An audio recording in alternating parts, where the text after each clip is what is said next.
I just knew he loved me. I could see it in his eyes. Can a psychologist cure lovesickness? Psychotherapist Frank Tallis on one of his most extreme cases, Megan, a married woman with an undying passion for her dentist. Megan was a conservatively dressed barrister's clerk in her mid-40s. Her hair was dark brown and styled in a neat bob. An uncharitable person might have described her as dowdy. Her GP's referral letter summarized the key facts of her case, which contained the essential elements of a tragic love story: emotional extremity, reckless abandon, passion and desire.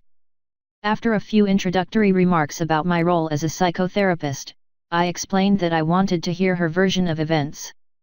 "It's difficult," she said. "I can tell you what happened, but it's so difficult to express how it feels." "Just take your time," I replied. Megan had been married for 20 years.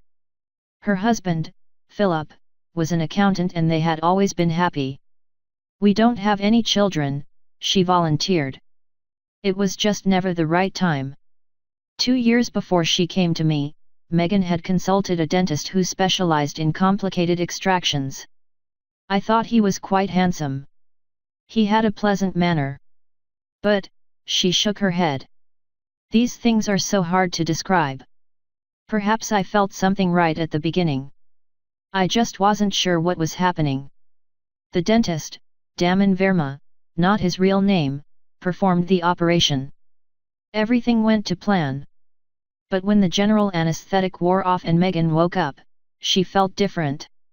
I opened my eyes and looked up at a light on the ceiling and I remember thinking, "I've got to see him." I didn't want to know how the operation had gone. "Did you want to say something to him?" "No, I just wanted to see him." "Yes, but why?" I pressed her for a more precise answer, but she was either unwilling or unable to give me one. Verma was called by the nurses. He held Megan's hand and said something, probably words of reassurance. She couldn't remember, because she wasn't really listening. She had become entirely absorbed by his face, which struck her as being unnaturally beautiful, and she discovered in his eyes something so extraordinary, it almost made her gasp: reciprocation. He wanted her as much as she wanted him. When he tried to move away, she gripped his hand a little tighter. He looked embarrassed. Of course, he couldn't show his feelings, not in front of the nurses.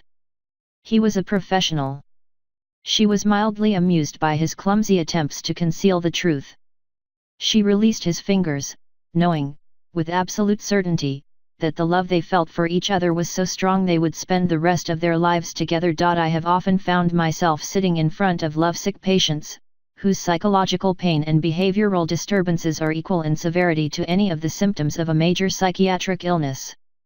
Such patients are usually embarrassed to disclose their thoughts. Lovesickness is supposedly transitory, adolescent, inconsequential, or ridiculous. This couldn't be further from the truth. The emotional and behavioral consequences of falling in love can be enduring and profound. I have treated an Oxford graduate who refused to move on when his girlfriend of 4 months ended their relationship, paying her unwelcome visits and following her car to try to convince her of their love. Then there was Mavis, a recently bereaved housewife in her early 70s who was struggling to cope without her husband because she missed the sex.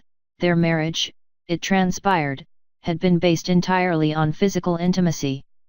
Another patient, a successful businessman, loved his wife, yet risked his livelihood on 3,000 prostitutes not because he was addicted to sex, but to courtship. Unrequited love is a frequent cause of suicide, particularly among the young. There is a view that intermittently gains currency within psychiatry and psychology that troubled close relationships are not merely associated with mental illness, but are a primary cause.